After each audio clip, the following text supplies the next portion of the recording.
Fala galera, beleza? Bamba é o caralho, o São Paulo começou bem pra caramba, Campeonato Paulista.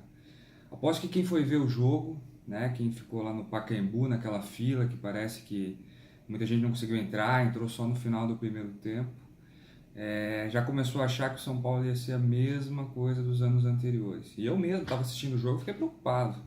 Time sem mobilidade, não conseguia entrar no campo adversário, meio campo lento, zagueiro com dificuldade de sair com a posse de bola, levamos 1-0. Então, acho que a torcida teve um papel muito importante nesse jogo, foi lá, apoiou, não vaiou no intervalo, né? Claro que teve alguns jogadores ali que foram vaiados no começo do jogo, mas no segundo tempo parece que a coisa encaixou. Não sei se o Jardine deu uma guinada ali, provocou os jogadores, né? Jogou prancheta em alguém ali no adversário, no vestiário, mas eu fiquei bem satisfeito, principalmente com o segundo tempo do time. Eu acho que a gente começou muito bem. Veja, o Palmeiras empatou, o Corinthians empatou, o Santos ganhou com muita dificuldade. Então a gente começou largando com 4-1, uma goleada em cima do Mirassol, time que já está com preparo físico melhor, treinando há mais tempo. Então acho que largamos bem. Esse é o nosso ano. Nós vamos acabar com esses palmeirenses, corintianos aí, que ficam achando que o São Paulo vai continuar sem ganhar nada. Nós vamos acabar com eles esse ano, hein? Nós vamos começar já ganhando o Paulista, pode ter certeza disso. Então, a minha consideração em relação ao jogo, assim, acho que o primeiro tempo foi bem difícil, bem complicado. Posso que vocês também desanimaram quando eu estava vendo o jogo. O São Paulo levou 1-0, né? O São Paulo estava com a bola no pé, mas não sabia o que fazer. Parecia aquele jogo, aquele futebol da época do Rogério Ceni, lembra? A gente ficava com a bola, mas não conseguia ter profundidade, não conseguia entrar no campo do adversário, pouca movimentação, aquele meio campo lento, né? Difícil jogar Jusilei, Hudson, Nenê.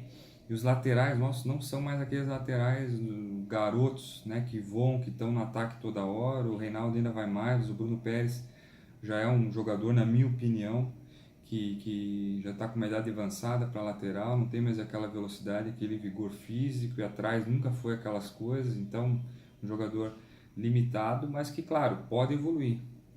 Pode ser que tendo um preparo físico melhor, fazendo uma boa pré-temporada, ele consiga assumir a lateral direita, que não tem dono, né?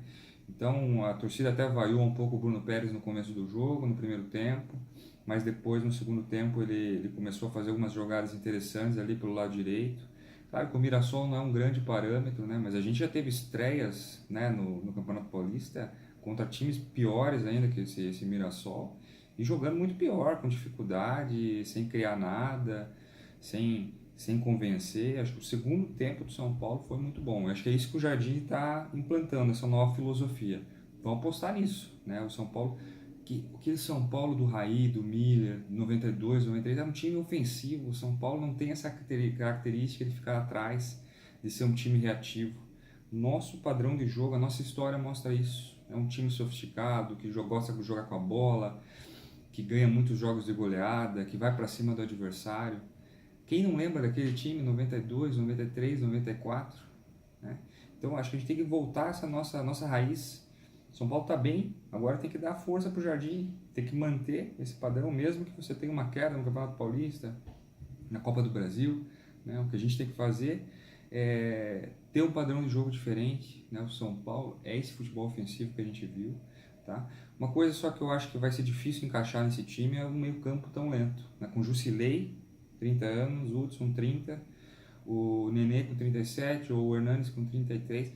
Fica o meio campo realmente, você vê no jogo assim, é difícil a gente ficar com uma segunda bola, a gente não chega na frente do adversário numa disputa de bola, é mais difícil. Eu acho que a gente vai precisar durante o ano colocar o Lisier ou o Luan, colocar mais energia nesse time aí, né? Como a gente teve um tempo atrás lá, o time com o Thiago Mendes, né? Então acho que o meio campo pode até funcionar, pode, mas vai depender de muito treinamento, né? E eu acho que a gente vai precisar dar mais jovialidade para o time, mais energia para o meio campo, né? Eu jogaria ou com o Jusilei ou com o Hudson. Os dois juntos eu acho que não é uma boa opção, porque a gente já vai ter que usar o Nenê e o Hernandes. A gente não pode exigir que eles venham recompor toda hora, que gastem toda a energia defendendo. Eles têm que ficar livres, mais livres para pensar o jogo e para atacar, né? Para ter energia no campo ofensivo. Você não vai querer que o Hernanes vá lá defender, gastar a energia dele com 33 anos para voltar lá para tirar a bola de cabeça na área, né? E aí vai chegar cansado lá pro ataque seguinte, então não vai nem chegar. Então tem que aproveitar bem esses jogadores. Meu destaque positivo para o jogo, né? Acho que além da mudança que o Jardine fez ali durante o início durante o meio do primeiro tempo, de recuar um pouco mais o Hudson, né? Ele teve a humildade de saber que uma coisa é o que ele pensa na prática, né? Na teoria, vou colocar o Hudson como meia. Mas se a bola não está chegando nessa linha de meio campo, ele tem que atrasar, voltar lá, colocar o Jusilei do lado do Hudson e tentar municiar o meio campo e ataque, né? Foi isso que ele fez, ele colocou isso, falou isso na coletiva depois, e isso fez com que o São Paulo começasse a ter uma saída melhor de jogo, e o Hudson também conhece mais essa posição, ele mesmo já disse em entrevistas que não está acostumado a jogar como meia, né? Não adianta a gente querer transformar ele naquele cara box to box, né? Como falam aí, que vai de área a área, que faz gol. O Hudson não tem tanta qualidade ofensiva assim, eu não vejo ele um jogador tão qualificado ofensivamente, apesar de fazer uns gols, fez um bonito gol aí no sábado. Eu acho que a gente tem que, no começo a gente tem que encaixar um time, né? Não adianta a gente querer inventar demais, querer fazer espelho de Liverpool, de Manchester City, desses times aí, não temos qualidade ainda para isso. Com o tempo o Jardim vai deixando o negócio mais ofensivo, mas as tabelas, né?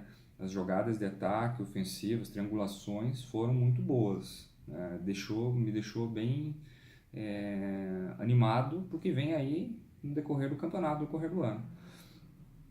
E uma notícia interessante, negativamente, né, foi que o Carneiro, uruguaio Carneiro, que veio aí para ser o homem-gol ano passado de São Paulo, não se apresentou para esse jogo. Ele agora é a terceira opção do ataque, né? A gente tem o Pablo, que entrou muito bem, deve ser o titular.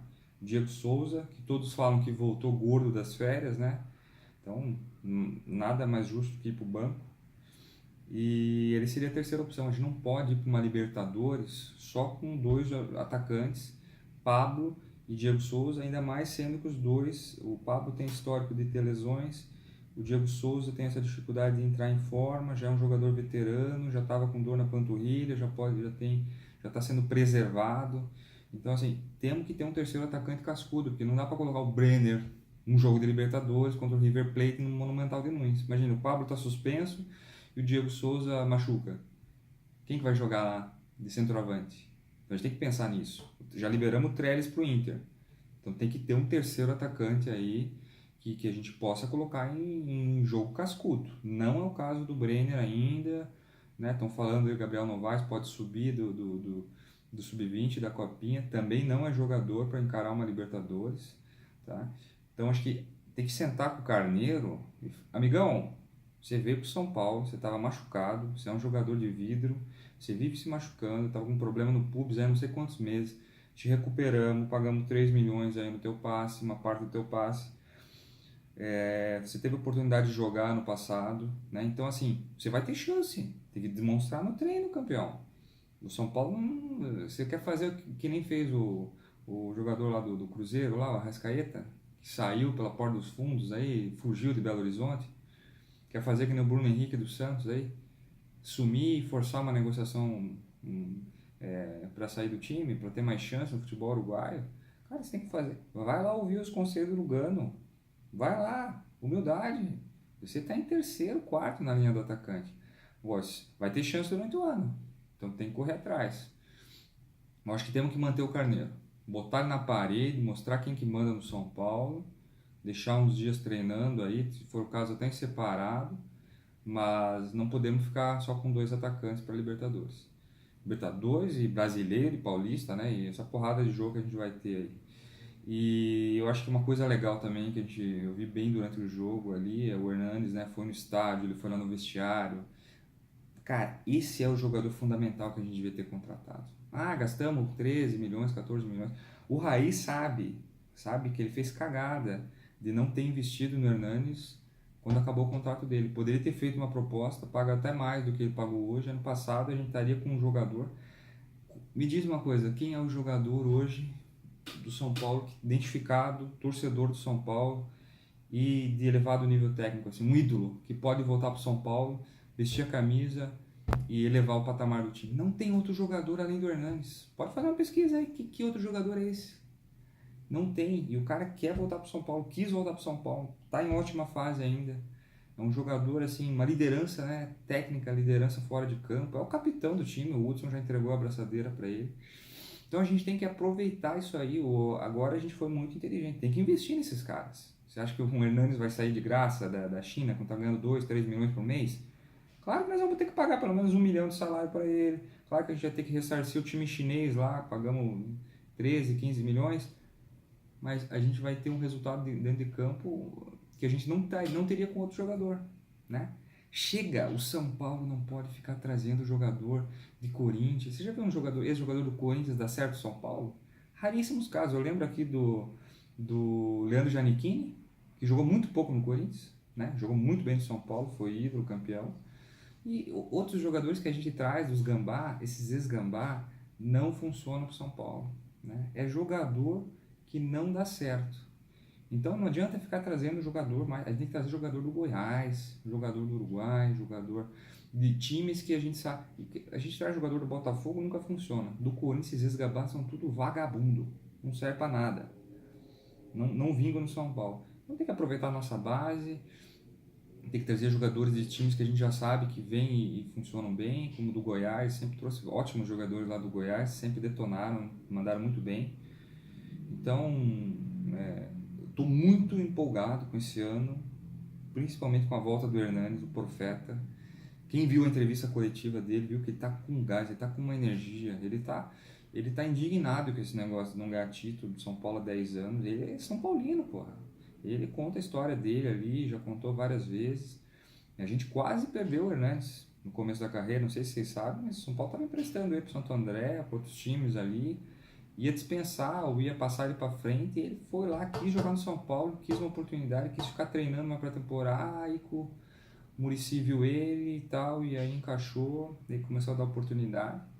Então a gente tem que, um jogador desse, né, agora o São Paulo fez um esforço muito grande para trazer ele, e ele é muito grato, ele colocou isso na entrevista coletiva de uma maneira bem enfática. A gente tem que fazer o time pensando no nosso grande craque, que é o Hernanes. Então vai ter que fazer um sistema tático aqui que ele se sinta bem para jogar, né? Se sinta animado, motivado, e ele vai ser o técnico dele em campo. A gente querendo ou não, o Hernanes vai ajudar a escalar muitas vezes o time. A gente sabe disso. O Jardim está começando, o Hernanes tem muita experiência. Dentro de campo é ele que vai orientar o time. Então a gente tem que fazer agora o time jogar em função do Hernanes. Eu acho que ele é o principal jogador do time. Não adianta se quiser sacrificar o Hernanes, colocar ele de segundo volante, vamos ter problema. E o Jardim já deu uma entrevista dizendo que em alguns momentos pode usar de segundo volante, que não sei o que. Eu não gostei disso aí. E é bom a gente ter o Nenê agora tem que ser titular porque jogou bem pra caramba. O Nenê jogou muito. O Nenê voltou mais fino que todo mundo. Jogou muito, com muita vontade. Só que a gente precisa ter elenco. Então é bom que tenha o Nenê jogando pra caramba e o Hernanes também. Porque aí um vai ser titular, o outro vai ser reserva. O Hernandes vai ser titular, mas o Nenê vai jogar muito jogo, vai entrar no segundo tempo, vai disputar vários clássicos, aí, vários jogos. Então a gente tem que ter elenco. É o que o Palmeiras fez no passado, o Flamengo também tinha time para disputar vários campeonatos. Então estamos no caminho certo, não podemos rifar o Nenê, o Diego Souza, esses caras vão ser importantes durante o ano, né? O Nenê é o nosso Toninho Cerezo, ele vai levar o time, vai ser importante na Libertadores. Tô vendo que ele vai fazer título mundial também. Tô sentindo isso do Nenê, tá com uma fome de garoto, mas temos que saber liderar esses caras aí, porque o Nenê, você sabe como é que é, um fio desencapado, né? Temos que deixar eles bem motivados, dar oportunidade para jogar bastante minutos, né? O Nenê e o Diego Souza. Acho que o Jardim vai conseguir fazer tudo isso aí funcionar bem. Eu não sei como é que é o nível de liderança dele, até porque os jogadores, né, consideram ele ainda um treinador não medalhão, né? Tem jogadores ali muito maiores do que ele, só que ele vai ter que ter respaldo da diretoria, do Raí e principalmente afinidade ali com esses principais jogadores, né? O Hernanes vai ser muito importante, o Nenê, esses caras aí, principalmente para chegar nos mais jovens, até no próprio Nenê, né? O Nenê começar a fazer biquinho que tá saindo. Então assim, foi um pontapé inicial muito legal. O lado negativo desse jogo aí ficou por conta da entrada dos torcedores no Morumbi. Tive um problema com catracas lá, desculpa, no Pacaembu, algumas catracas não estavam funcionando. O São Paulo emitiu uma nota oficial pedindo desculpa para os torcedores. Tem torcedor que chegou aos 40 do segundo tempo, aos 40 do primeiro tempo, conseguiu entrar no campo, perdeu 1 ou 2 gols. Então, isso é descaso com o torcedor, não pode acontecer isso aí. Eu já fui várias vezes no Morumbi, eles fazem 2 filas lá de policiais, você ficam enrolando para deixar o povo entrar. Então tem que ser mais organizado isso. O São Paulo tem que ficar em cima disso aí. Não adianta botar a culpa depois na polícia, na bilheteria, no sistema. O São Paulo é responsável por isso. Ele pediu desculpas. Eu acho que o mínimo que ele deveria ter feito com os torcedores é ter falado assim, ó, quem não conseguiu entrar ou entrou com o jogo já em andamento, pode escolher um ingresso para um outro jogo aí contra algum time do interior no Morumbi ou no Pacaembu e você vai ganhar esse ingresso. Essa entrada é gratuita. Ou você chama um outro torcedor junto, vai o casal e só paga 2 e paga 1. Porque não adianta só pedir desculpa. O cara foi lá, pagou R$ 50 de estacionamento, entrou para ver meio jogo só, né? Apesar da vitória, do grande jogo que foi no segundo tempo. Até é bom o pessoal não ter visto os primeiros minutos de jogo, mas é demais. Né? O São Paulo, se quer ter a maior torcida, quer fazer o plano sócio-torcedor funcionar direitinho, tem que tomar essa atitude em relação à torcida. Tenho certeza que vai ter uma opinião. E o Morumbi não vai encher nesses jogos do interior. Você vai lá e prestigia esse pessoal. Quem for no Morumbi, lá, você pode ganhar um ingresso aqui para ver um outro jogo contra um time do interior, ou no Pacaembu ou no Morumbi. E nós vamos nos certificar que não vai ter problema. Isso aí, pessoal. Então, esse é o nosso ano. Esse é o nosso ano, pô. Ilusão mode on. Vamos nos iludir mesmo, cara. A gente vai ganhar. A gente vai ganhar um título esse ano. Eu tenho certeza disso. O Palmeiras já está há muito tempo ali, vai desmotivar. O Corinthians, os Gambá estão na hora de cair. Não é a volta do Cari que vai fazer a coisa funcionar. O Santos está caindo aos pedaços aí, o São Paulo já vai embora a qualquer hora. Então, nós temos que brigar com esses caras, não podemos ter medo, não. Nós vamos acabar, vamos detonar. Vamos ganhar das galinhas lá no Itaquerão, naquele chiqueiro nojento. Vamos ganhar deles lá. Pode apostar, vamos confiar nesse time. Esse time está mostrando que começou muito bem e tem muito para crescer. Né? O Hernanes, o Nenê, os caras estão indignados. Acho que esse ano a coisa vai. Né? O Jardim precisa provar, mostrar que ele é um treinador que tem chance de vingar. Então, vamos apoiar o time, vamos para cima, acabar com os porcos, com os gambá, com os peixes. Esse é o nosso ano. Vai São Paulo, porra!